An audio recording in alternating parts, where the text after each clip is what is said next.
J.A. Adonde. You know what I love on Brother from Another? I love debuts.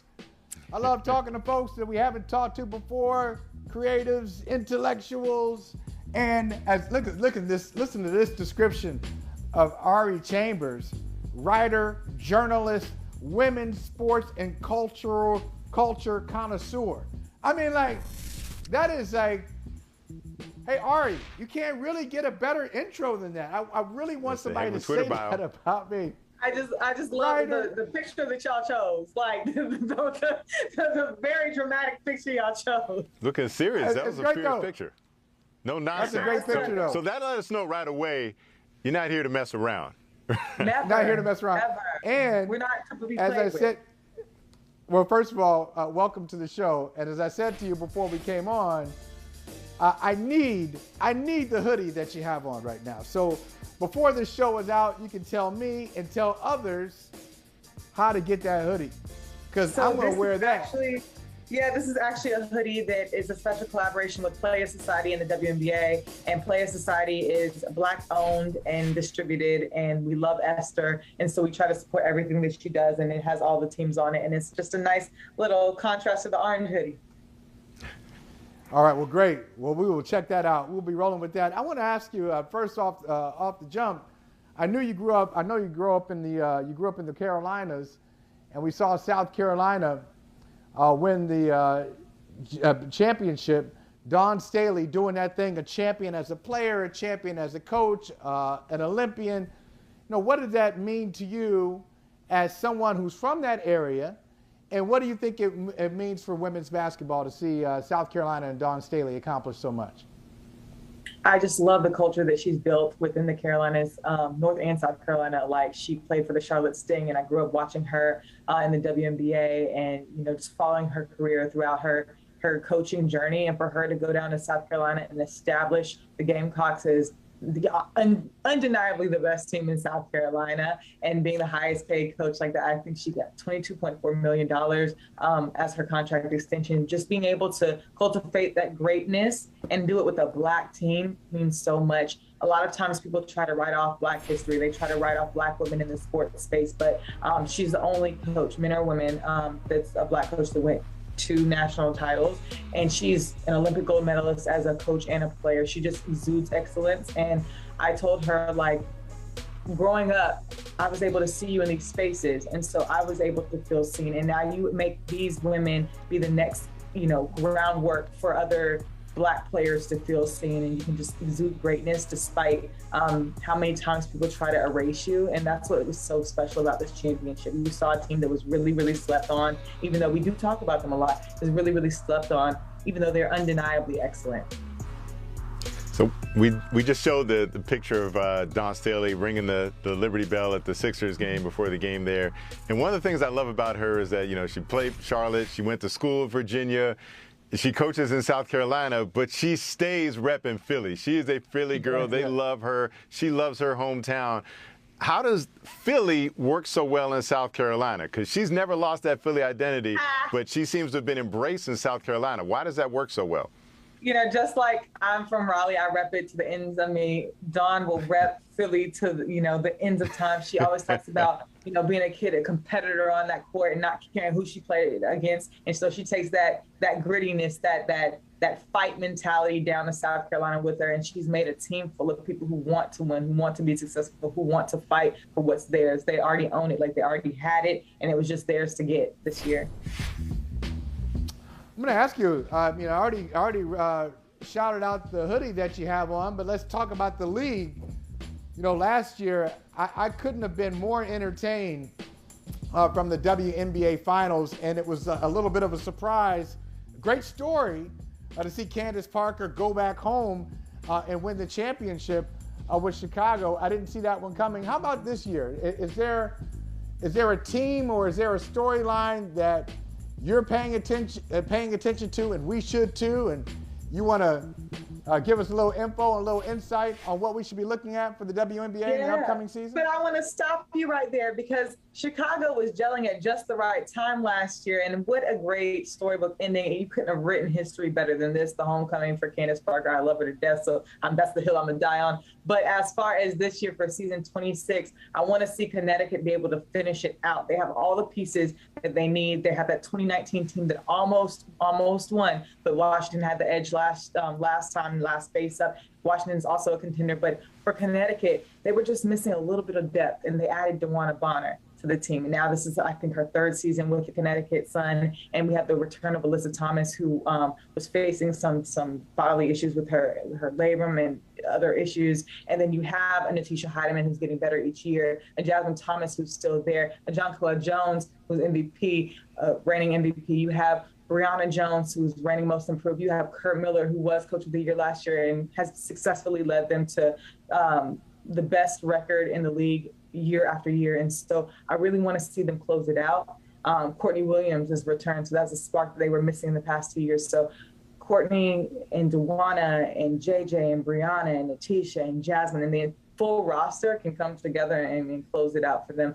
But you can't overlook the Washington Mystics, who are coming back. Their core of 2019, where they won the championship, is back together. And if they stay healthy, they're deadly. And Chicago, can they go back to back? But Phoenix too. Back to back. So that's what I love about the WNBA. It's such parity. We don't realize how much parity there. I feel like there are 6 teams that can contend for a championship this year. Yeah, the depth, and I'd say that, in women's college basketball too, for so long it was just, maybe just UConn and Tennessee. And now we see different champions every year. What do you think has led to the depth in women's basketball? Because I think for a long time the top of it was very strong. You just didn't have a lot of competition. Now it just seems like throughout the tournament, throughout the WNBA, there's so much depth and competition. How do we get to this point? So for college, I think that players are realizing that they can make a name for themselves within that. You see it again going back to South Carolina. Asia Wilson decided to stay home and really help build her program. So I think that there's a need for that, an urge for that. You saw that with Elisa Kinane for NC State. She was from Greensboro. She went to Raleigh to play for a team and had the most successful class coming in there in the past 2 decades. Led them to the Elite 8 this year. You see Caitlin Clark, Iowa native, who played at Iowa. So they're choosing to stay home and give back, or they're choosing to have a name for themselves in these programs as opposed to, creating these super teams. So there's parity in that. There's parity in knowing that, hey, UConn isn't the only place we can go. But don't get it twisted, UConn is still excellent, but they're battle tested now because people are, spreading themselves through different programs and trying to really make their mark and create a legacy. And I love that. I love that for the game. It's so important to the game. And within the WNBA, the reason why there's such parity is because there are only 144 spots.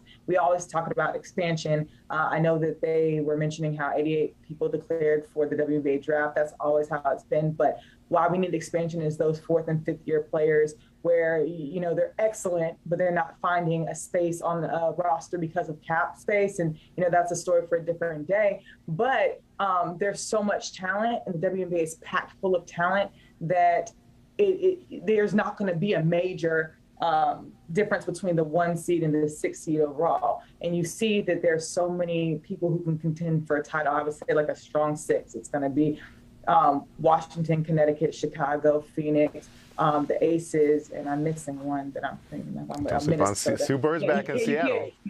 Oh, Seattle to 7. That's 7, Seattle, yeah. So it's Sue Bird's last year, too. I'm looking forward to see how she goes out with the bang. Her and Sylvia Fowles. The game will completely miss her. She's super successful, often overlooked, but my goodness. That's 7 teams we just listed that could easily win a championship. Well, you know what, Ari, I know you believe that, it's important to tell the stories of women in sports, and where a lot of women are often overlooked, a lot of sports are often overlooked. But I think it's also important to tell the story of the storyteller. And we see your details up there. You're the founder of Highlighter. We see behind you, if we get a wide shot, let's get a shot behind Ari. We see 30, you see that Forbes? See, I'm just saying, enjoy while you can, because let me tell you, they don't do 60 under 60. You might get another 40 under 40. You can probably get 40 under 40, but then they stop after that. But I think it's important. In all seriousness, it's important. I mean, it's impressive what you've done in the media space. It's impressive, who you are as a storyteller. So inspire somebody out there. Inspire a lot of folks, and just give us a couple of nuggets of how you've gotten to where you are right now. Just some of the highlights on your journey. I have the privilege of being the only child, so I am used to getting my way, and I want to tell people to be relentless in their pursuit of whatever their dreams are. Don't ever wait for your yes. A lot of people say, a lot of young people I talk to say, I want to work for this big network, and I'm like, but why? What space do you want to occupy when you join that big network? Why? What is the actual origin of why you do what you do? And once you figure that out, you'll be able to contribute something that doesn't exist yet. And you can bring your own unique perspective, because it's all about alignment. It doesn't necessarily need to be you need to aim for this because of the name. Just focus on your why. Don't wait for your yes, and be relentless in your pursuit of what you want to do. And do it your way, because can't nobody tell you anything. I get up there on TV with my bamboo earrings, and typically I have a red lip, and I'm like, hey, what's up, y'all? It's your girl Ari here.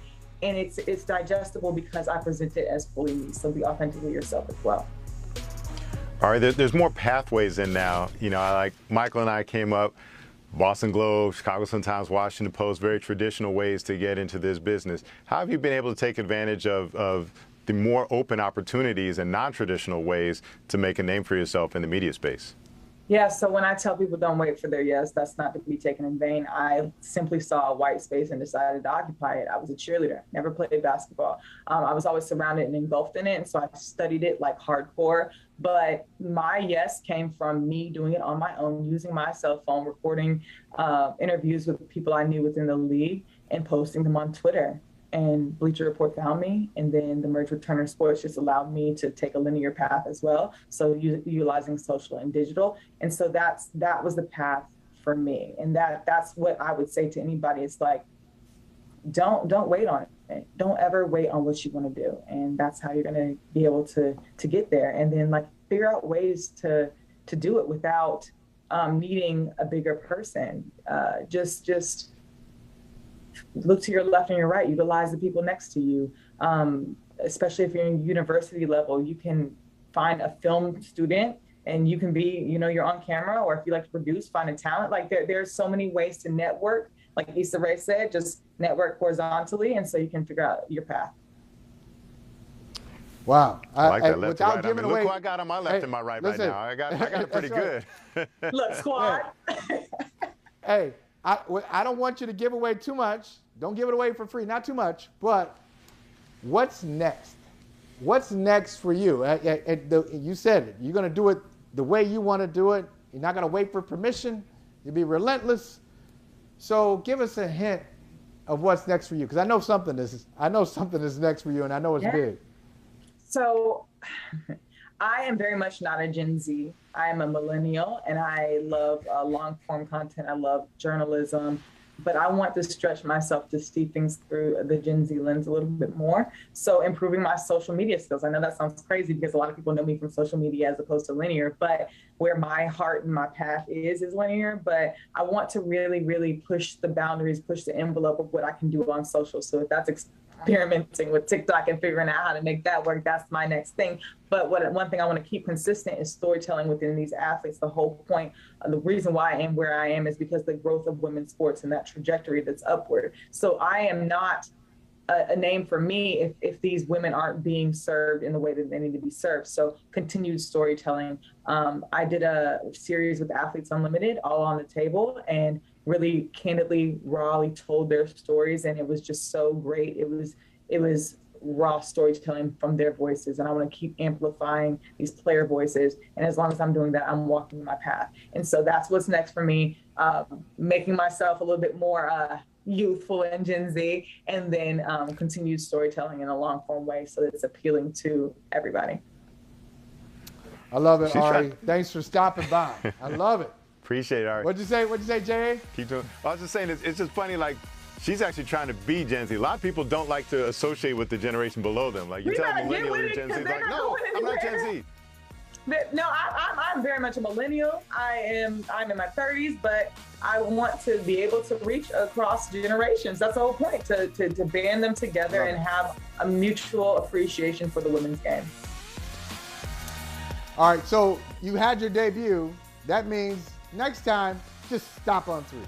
Don't have to call I'll first. pop up in your screen like, what's up, y'all? Sister from another. What's up? Just come on. Arielle Chambers, great stuff. Tell me twice. Appreciate you. Thanks for stopping by. Thank you.